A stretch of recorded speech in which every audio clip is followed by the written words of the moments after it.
Bom dia, irmãos.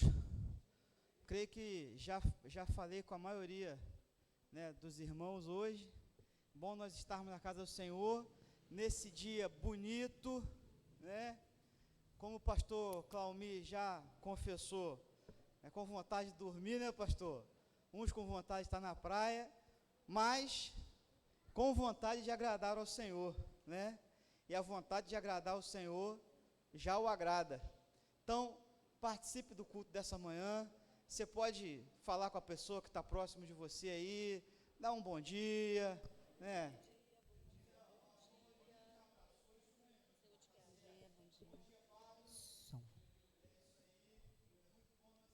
Aqui nessa manhã. Já tivemos também um culto de oração, a EBD abençoada, o assunto rendeu, assunto bom. Nós continuamos na presença do Senhor nessa manhã. Vamos orar? Senhor, como nós te agradecemos pela maneira que tu falas ao nosso coração, de uma maneira contundente, Pai, que não deixa dúvida daquilo que nós somos e daquilo que nós devemos fazer na tua presença. Queremos te agradecer pela oportunidade que nós temos de te cultuar, de te servir. Recebe, Senhor, a nossa adoração nessa manhã, em nome de Jesus. Amém.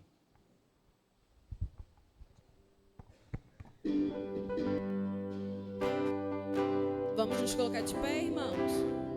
Vamos continuar adorando o Senhor nessa manhã.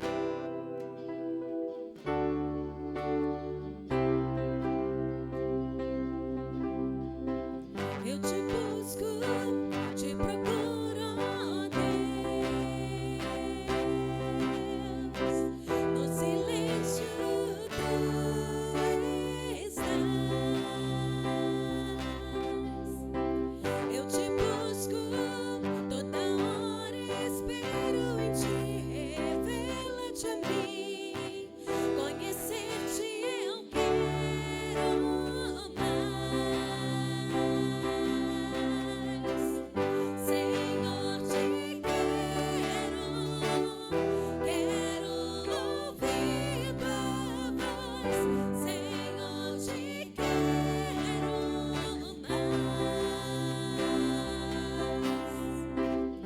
Quero tocar-te, tua face eu quero ver, Senhor, te quero mais. Prosseguindo, para o alvo eu vou,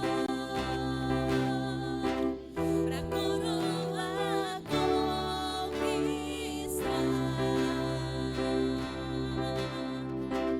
Vou lutando, nada pode me impedir. Eu vou te seguir, conhecer-te eu quero mais, Senhor, te quero ouvir tua voz, Senhor, te quero mais. Quero tocar-te, tua face eu quero ver, Senhor, te quero mais. Somente os irmãos prosseguindo. Pra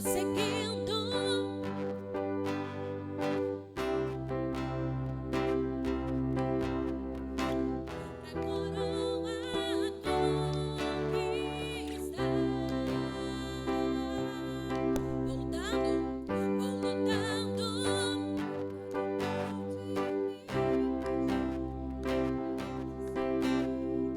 conhecer-te eu quero mais.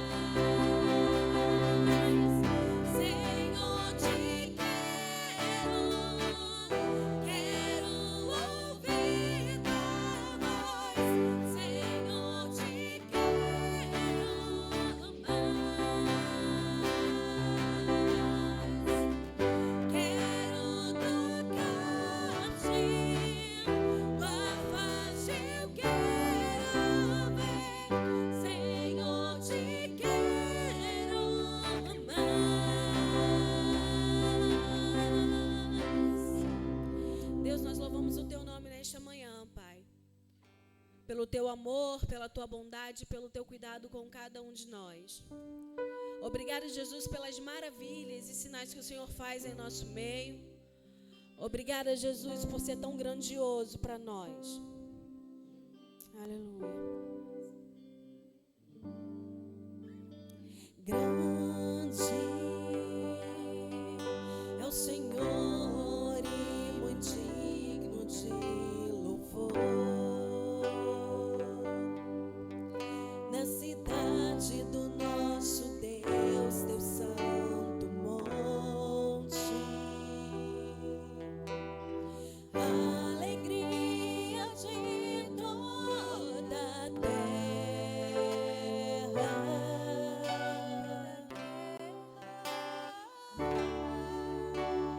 Grande é o Senhor em quem nós temos a vitória e que nos ajuda contra o inimigo. Por isso diante dele nos prostramos, queremos o teu nome engrandecer e agradecer-te por tua obra em nossas vidas. Confiamos em teu infinito amor, pois só tu és o Deus eterno sobre toda a terra e céu. O Senhor é grande, o Senhor é maravilhoso. Declaramos que confiamos nele. Nele está as nossas vidas, todas as coisas. E nós também entregamos a ele aquilo que ele tem nos dado, a nossa subsistência. E nesse momento, meu irmão, eu quero dar oportunidade a que você possa entregar o seu dízimo, a sua oferta. E quando estivermos então na continuidade dessa canção que fala tanto aos nossos corações, que é uma canção tão verdadeira sobre o quanto ele é grande, reconhecemos a sua soberania e a graça que recebemos, todos nós recebemos, a maravilhosa graça. Nesse momento, então, se você veio preparado, enquanto cantamos essa canção, você pode entregar o seu dízimo e a sua oferta.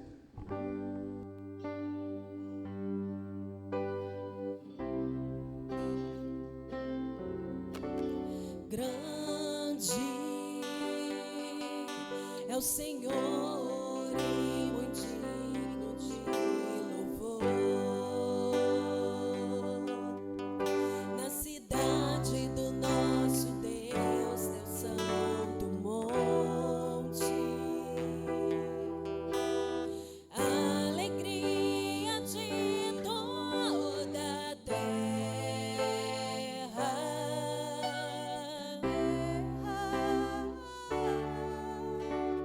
Grande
pois só tu és o Deus eterno sobre toda a terra, pois só tu és o Deus eterno sobre toda a terra e céus.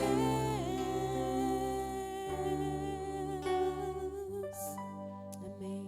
Poder sentar, irmãos.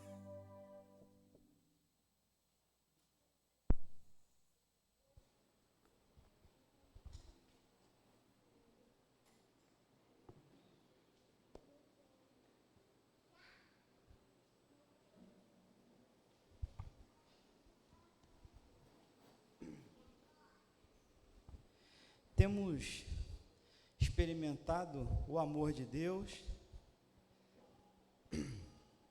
temos vivido, esse amor em nossas vidas, em nossas famílias, em nossos relacionamentos.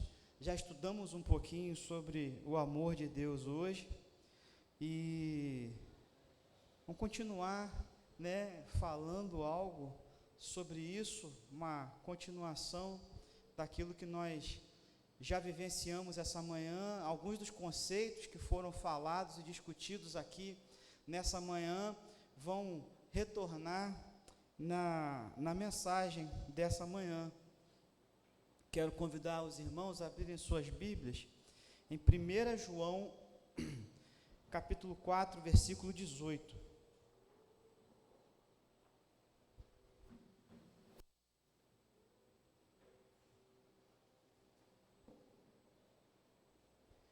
1 João 4,18. Nós estamos gravando o culto dessa manhã, vamos colocar no YouTube, no canal da igreja, e se alguém assistir esse vídeo e desejar também contribuir com as obras da igreja, tem o número do Pix na descrição do vídeo. 1 João 4,18, diz assim: no amor não há temor, antes o perfeito amor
não no sentido de experimentarmos o amor de Deus, mas de sentirmos, de termos a capacidade de sentir esse mesmo amor.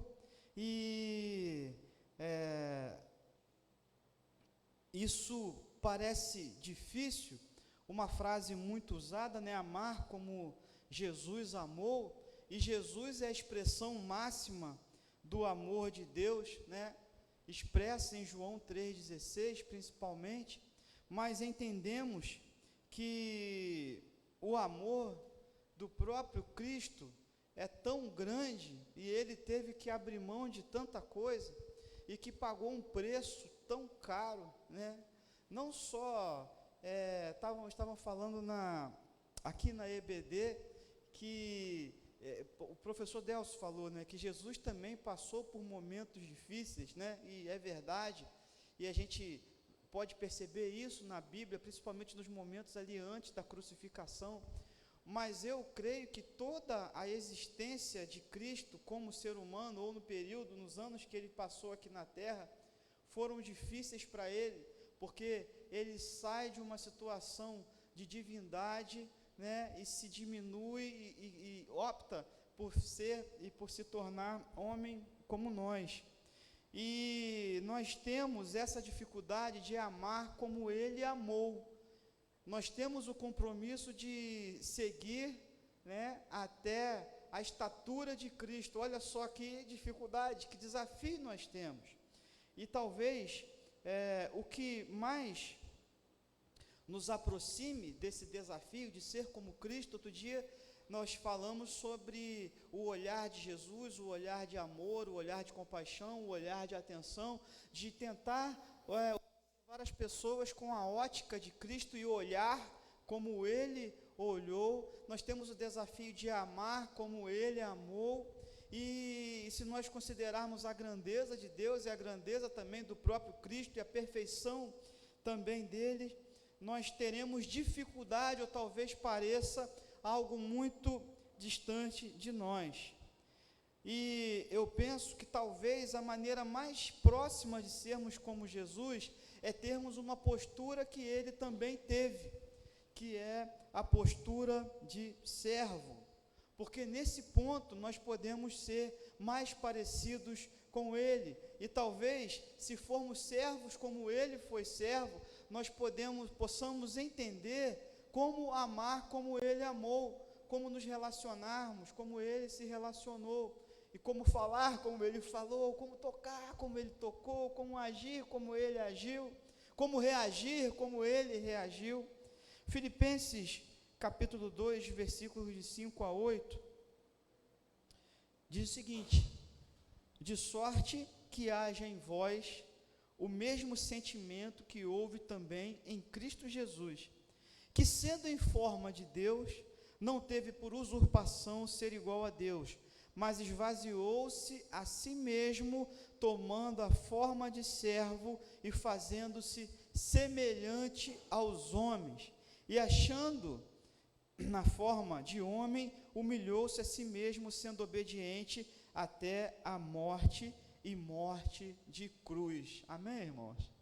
O que significa que Jesus ele não se aproximou somente de nós na condição de homem, e sendo homem como nós somos, tendo essa condição humana como nós temos, e isso nos aproxima muito dele, mas ele também se aproxima de nós na condição de servo, e servo é algo que nós podemos ser, com certeza, e somos desafiados a sermos servos, como ele foi. E o próprio texto fala sobre isso, de sorte que haja em vós o mesmo sentimento, de sorte que haja em nós, né, Paulo escrevendo aos Filipenses, mas que também haja em nós o mesmo sentimento, de nos aproximarmos dele não só na humanidade, mas também na servidão, ou seja, não só naquilo que somos, mas naquilo que podemos fazer, sendo servo.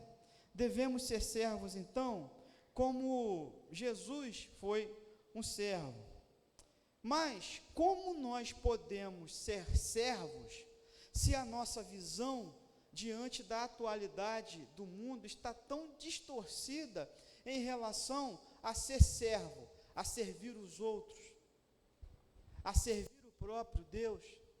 Porque isso, ser servo, vai totalmente de encontro com os conceitos culturais e talvez até sociais da nossa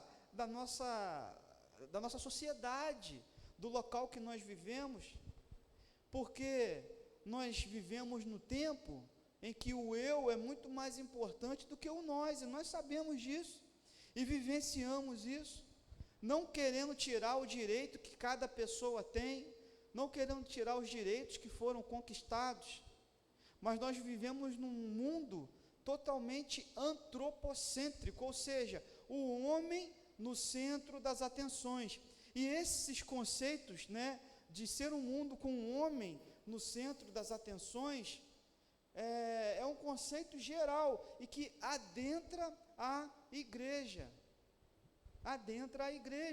o homem não é o centro do evangelho, o centro do evangelho é Jesus Cristo. Quando nós tiramos Jesus do centro e colocamos o nosso umbigo, alguma coisa está muito errada. Quando nós deixamos de olhar para o autor e consumador da nossa fé e olhamos só para nós, só aquilo que nós podemos receber, isso está muito errado. E talvez esse sentimento que nós temos seja por causa de uma outra relação humana que não se aplica à igreja, que é a relação de consumidor. Você é um consumidor? Quem aqui é um consumidor? Todo mundo é um consumidor, não é? Isso é ruim? Não é ruim. Pô, com o preço da carne, né? E hoje à noite a gente vai falar sobre preço. Com o preço da carne, com o preço da gasolina. A gente vai no posto com a pena, né? Ah, meu pai, R$100 em 2 dias vai embora, né? Consumidor. Um consumidor, e todos nós somos consumidores, e isso não é ruim, por um motivo lógico. Nós temos a necessidade de consumir, e essa necessidade não é só de hoje. Veja, por exemplo, lá o caso de Abraão e seu sobrinho Ló. Eles viviam no lugar, e ali eles começaram a utilizar os recursos, e os recursos começaram a ficar escassos, de forma que eles tiveram que se separar, porque o rebanho de um era grande e do outro também, e ali os recursos estavam acabando, ou seja, eles estavam consumindo ali o pasto, a água, os alimentos, né, o que estava à disposição. Mas somos consumidores. O dicionário online diz que o consumidor é aquele que compra, adquire ou paga por serviços, mercadorias, bens de utilização própria ou de sua família. Cliente, freguês. Esse é o consumidor, e o consumo é movimentado pela necessidade. A necessidade de nos alimentar, a necessidade de nos vestir, né? E eu acho muito interessante que quando Adão e Eva pecaram, a primeira necessidade que eles tiveram foi de cobrir a sua nudez, não é isso? A referência está lá em Gênesis 3:21, e o Senhor fez a Adão e a sua mulher túnicas de peles, né? Então, o primeiro costureiro ali, aí Edilson, o primeiro costureiro foi Deus, ele que fez ali as túnicas, né? O primeiro estilista foi Deus. E eu costumo dizer que a moda, que é algo que nós gostamos, né? Quem não gosta de se vestir bem? Às vezes a gente erra, né? Mas a moda é como se fosse o subproduto do pecado, né? A moda, a necessidade de se vestir, e aí você tem a vontade de se vestir bem, a influência da história, mas a moda em si é o subproduto do pecado. Nós temos então a necessidade de usar roupas, certo? Nós gostamos de andar bem vestidos. Quem gosta do frio para andar bem vestido? Alguém gosta do frio? Friozinho é legal, né? Tu coloca aquela jaquetinha, pá. A mulherada bota aquele terninho, né? Como é que é o nome daquela parada que coloca aqui? O cachecol, negócio bonito, esvoaçante, né? Mulherada arrebenta nesse negócio de andar bem vestido, né? Já os homens nem tanto, né? Vocês já saíram por aí com um sapato um de cada cor? Já? Eu já, gente. Eu já, porque eu entrei num ritmo assim de menos esforço. Então eu passei a comprar sapatos, eu trabalhava social todo dia socialzinho, gravata, todo dia. E aí eu comecei a usar sapatos sem cadastro, né? Porque é mais fácil só colocar o pé. Eu saí de casa muito cedo, ainda escuro, e eu comprei um sapato. Quando eu entrei nessa neura de não amarrar mais cadastro todo dia, ficar toda hora desamarrando, eu comprei 2 sapatos, um marrom e um preto. Eu saí de casa de manhã, né? Trabalhava na Barra e morava em Itaipuaçu. Cheguei na varanda, estavam os 2 estacionados lá, os 2 pazinhos de sapato, né? Eu, meti o pé, fui embora, fui para Niterói. Cheguei em Niterói, tinha um ônibus da empresa, que levava a gente para Barra, né?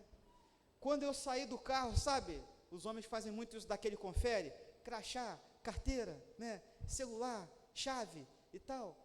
Daquele confere que eu olhei para o pé, um pé marrom e outro preto. Ai, meu pai, tudo por causa de quê? Lá de Adão, pecou.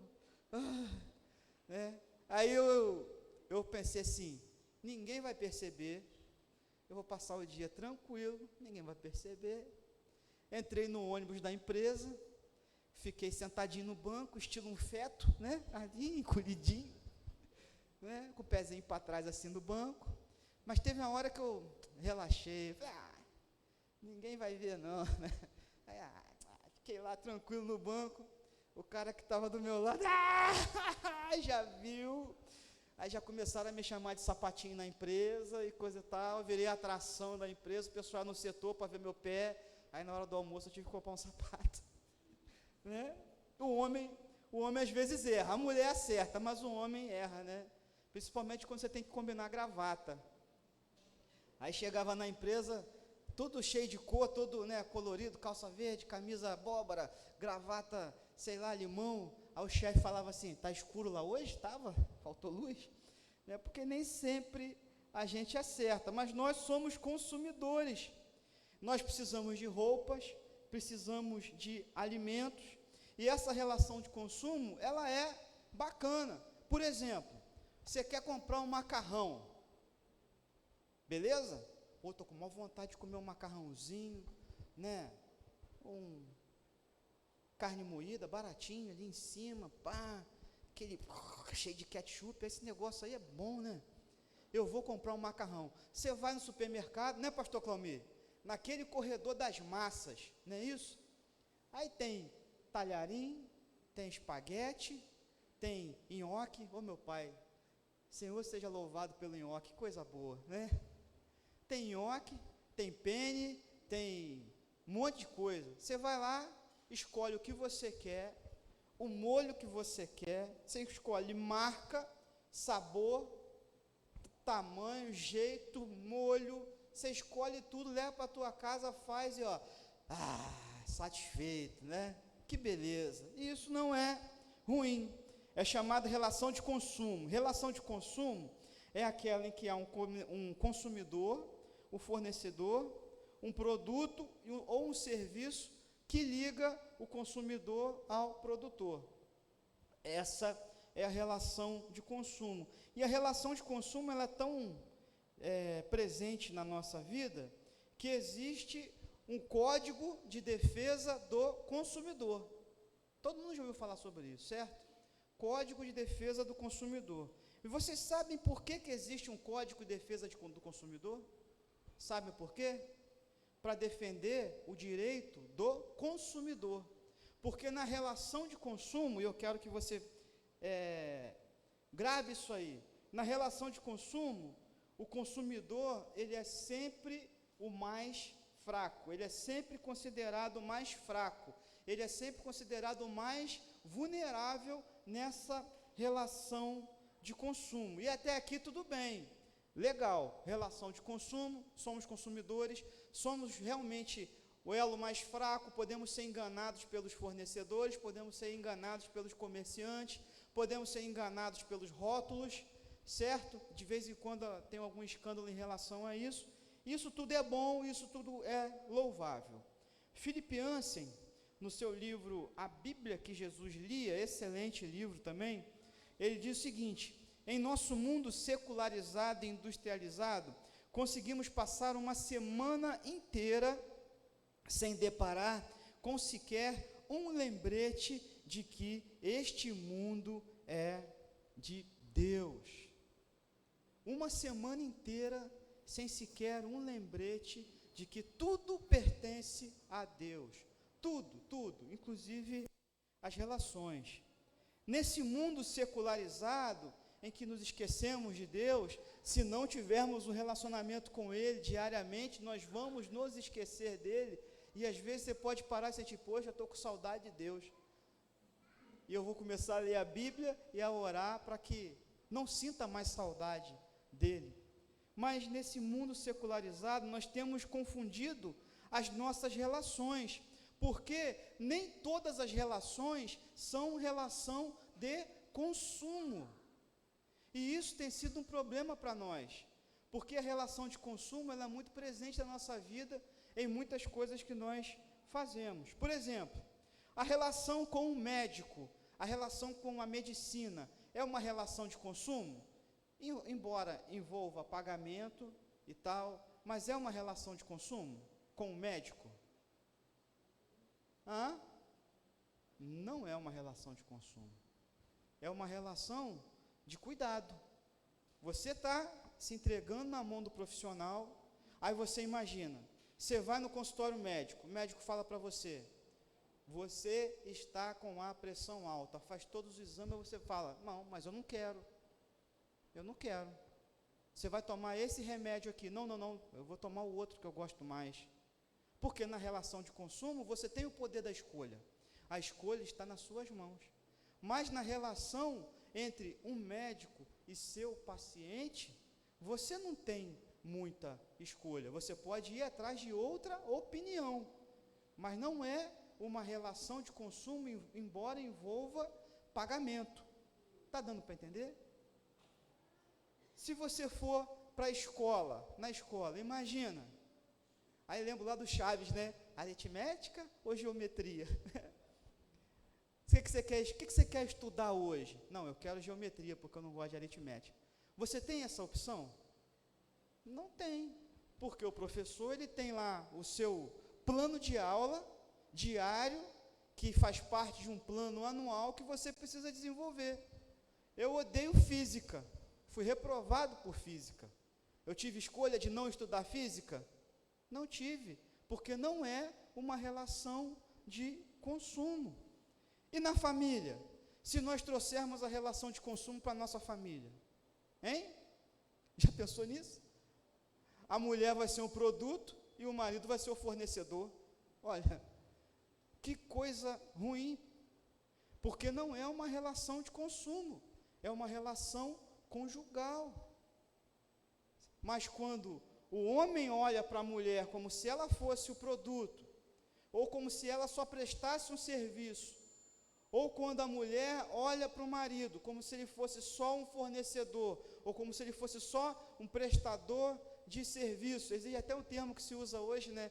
O marido de aluguel, que você contrata uma pessoa para ir lá colocar cortina na sua casa, né? Mas não é uma relação de consumo. E quando nós olhamos para esse tipo de relacionamento familiar, com o olhar, com a pegada da relação de consumo, você não tem um casamento legal. E no Evangelho, quando nós observamos ou queremos viver o Evangelho com esse pensamento de consumismo, com esse pensamento talvez incutido por nós através dessa relação de consumo, nós temos muitos problemas. Porque, irmãos, diante de Deus, eu não posso falar somente aquilo que vocês querem ouvir. E eu não posso ouvir de Deus somente o que eu quero ouvir. Quem dera fosse assim. Quem dera fosse assim. Eu não posso pregar a Bíblia e ler a Bíblia com esse olhar consumista. Porque eu vou simplesmente ter que tirar as partes da Bíblia que não me agradam. Porque na minha relação de consumo, e tem muitas igrejas que têm vivido esse tipo de evangelho, o evangelho consumista, que só se tem o que se quer. E aí, quando eu disse que essa questão do homem no centro das coisas, adentra a igreja nesse sentido. É o evangelho autoajuda, é o pastor coach, e isso tem sido uma realidade entre nós. Mas a relação com o Evangelho, a relação com a igreja, não pode ser uma relação de consumo, porque aqui nós vivemos a comunhão. A comunhão não é uma relação de consumo. Eu preciso entender, e eu preciso escolher, apreender, ou seja, trazer para dentro de mim todo o conteúdo do Evangelho, todos os ensinamentos. Eu tenho que amar o meu próximo como a Bíblia ensina. Eu não posso ser seletivo com o meu amor. Eu tenho que perdoar como a Bíblia ensina. Ou eu posso escolher não perdoar. Não posso escolher não perdoar, e que creiam que eu tenho muita dificuldade também com isso na minha vida. Mas o meu desafio é viver o Evangelho não como um consumidor, não como um consumidor de bênçãos, não como um consumidor de músicas, mas viver o Evangelho na comunhão com o meu próximo e com o meu Deus. não necessariamente nessa ordem, né? Mas existe um ponto de equilíbrio, de sobriedade nisso tudo, que é expresso lá no texto que eu já li, 1 João 4,18. No amor não existe medo, seu perfeito amor por nós afasta todo medo. Se estamos com medo, é porque tememos o seu castigo, e isso mostra que não estamos completamente convencidos de que Ele realmente nos ama. Quando nos relacionamos com Deus, com esse olhar de consumo, temos medo, porque o elo mais fraco na relação de consumo é o consumidor. Nosso desafio, então, é nos relacionarmos com Deus, não como consumidores, mas como servos. E você pode pensar, poxa pastor, se é ruim ser consumidor, pior ainda ser servo, porque o servo faz tudo que o seu senhor manda. Mas, quando nós temos esse termo na Bíblia, nós precisamos entender que a relação de servidão naquele tempo era diferente. E aí, William Coleman, no seu livro Manual dos Tempos e Costumes Bíblicos, um livro de pesquisa sensacional para quem quer saber como aconteciam as coisas nos tempos bíblicos, ele diz o seguinte: não é justo comparar o tipo de escravidão praticado nos tempos bíblicos com o praticado nas Américas no século passado. Na América do Norte, por exemplo, era proibido por lei um escravo aprender a ler e a escrever ou adquirir propriedade. Também era muito raro alguém conseguir, com o próprio trabalho, ganhar o suficiente para comprar sua alforria.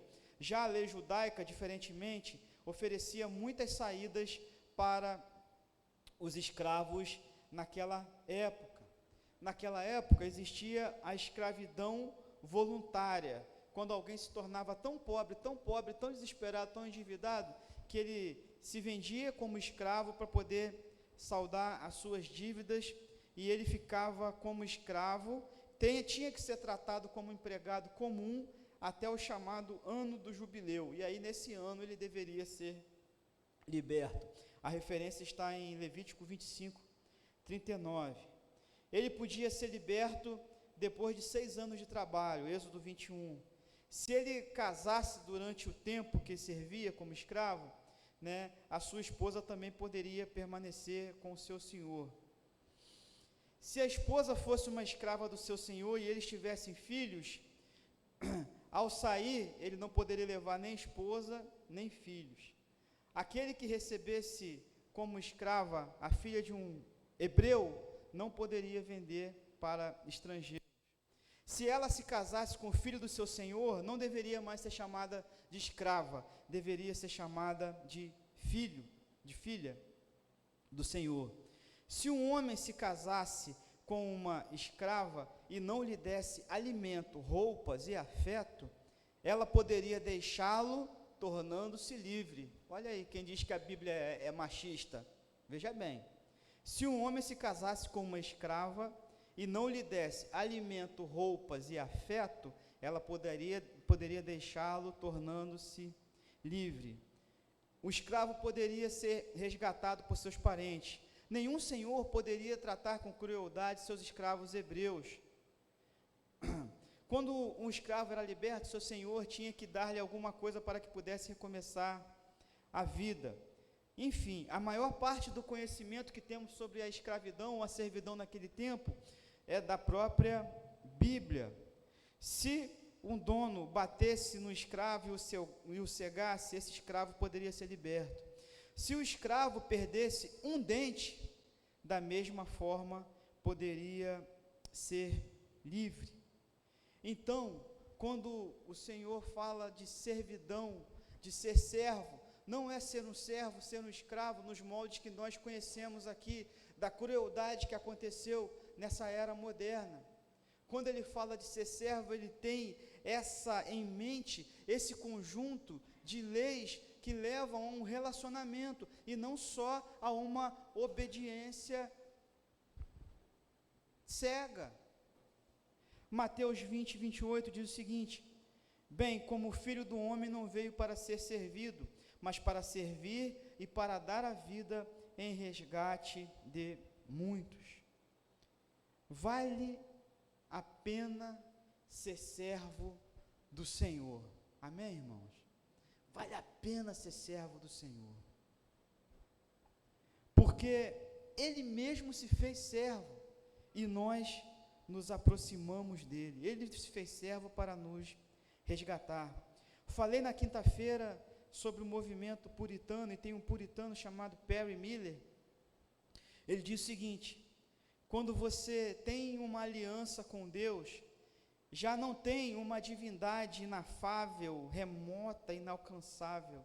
Aí você tem um Deus com quem pode contar. E o engraçado é que tem muita gente que escolhe, mesmo dentro da igreja, não ser servo de Deus. Eu não quero ser servo de Deus. Mas olha só o que Paulo escreve aqui aos Romanos, no capítulo 6, versículo 16. Não sabeis vós a quem vos apresentardes por servos para lhe obedecer. Sois servos daquele a quem obedeceis, ou do pecado para a morte, ou da obediência para a justiça. Segundo Paulo escreve aqui em Romanos, você não tem a opção de não ser servo.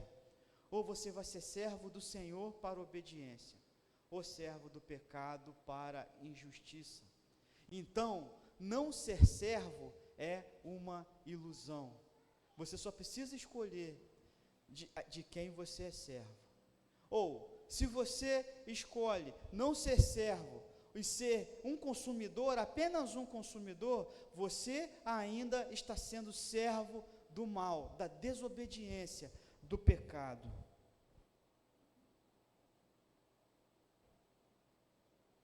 Existe um livro, aliás, o Spurgeon, Charles Spurgeon, chamado Príncipe dos Pregadores. O livro dele, Diante da Porta Estreita, ele conta uma história dos tempos de escravidão.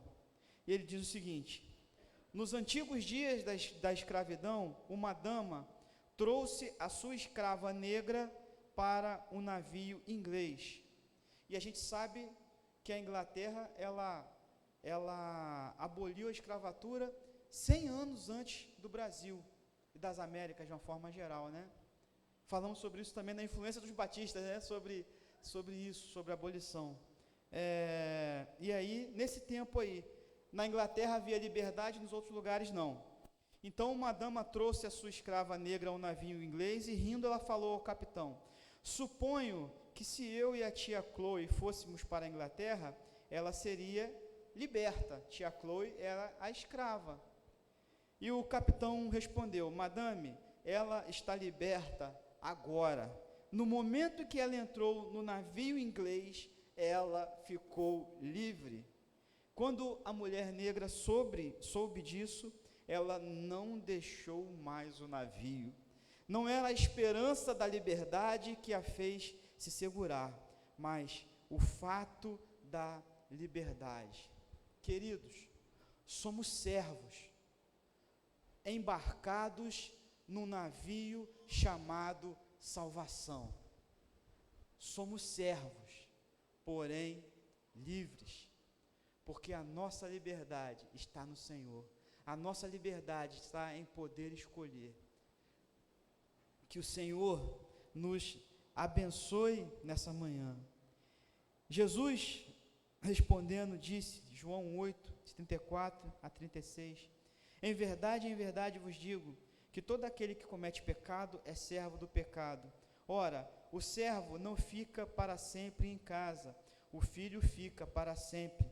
Se, pois, o filho vos libertar, verdadeiramente sereis livres. Que o Senhor nos abençoe, que o Senhor tire de nós esse pensamento consumista em relação à igreja do Senhor. Nós podemos ser consumidores no supermercado, no shopping, na feira, mas aqui na igreja, nós não somos consumidores, nós somos servos. Aliás, mesmo quando somos consumidores lá fora, ainda assim somos servos do Senhor e experimentamos a verdadeira liberdade que existe na expectativa do céu, no conhecimento dos propósitos de Deus, no relacionamento que nós temos com Ele. Amém, irmãos? Consumidores ou servos, cada um pode tomar a sua decisão. Vamos orar? Você pode ficar de pé no seu lugar? Estamos caminhando para o encerramento do culto dessa manhã.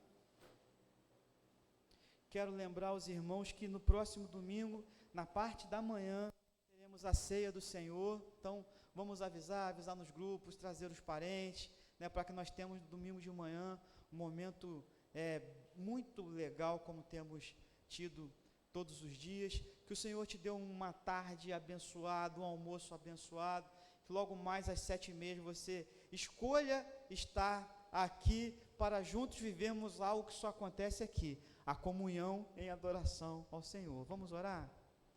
Senhor, gratos te somos por essa manhã, pelas verdades que experimentamos desde os primeiros minutos que adentramos a esse local, Pai. Esse local, Senhor, é seu, para nós te adorarmos e te bendizermos, Pai.